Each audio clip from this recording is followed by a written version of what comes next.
Throwback muna tayo to August 2019. Si Gretchen Diaz, na isang trans woman, hinarang at hindi pinayagang gumamit ng women's restroom sa isang mall sa Cubao.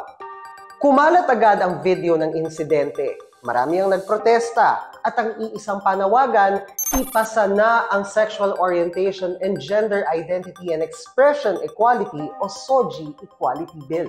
Yung discrimination within the bathroom or within the restrooms do exist and mistreatment can happen, and that's why it's so important to have such policies in place para hindi mangyari yung ganun.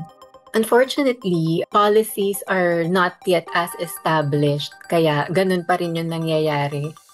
Takot at diskriminasyon ang nagtutulak sa ilang trans people na iwasan ang public restrooms.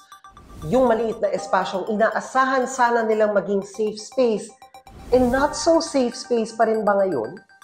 Ang comfort rooms nandyan to give us relief or comfort. Di ba? Kailangan natin siya kasi pag meron na tayong conference tapos may break, ang tawag ay biological break kasi lahat tayo kailangan gumamit niyan. At dahil doon sa kawalan ng access, naaapektuhan yung well-being ng mga tao. I know of people na hindi mo naiinom ng tubig kung sila ay papasok sa trabaho o pupunta sa eskwela precisely because ayaw nilang mag-restroom kung nasaan sila because they do not feel safe.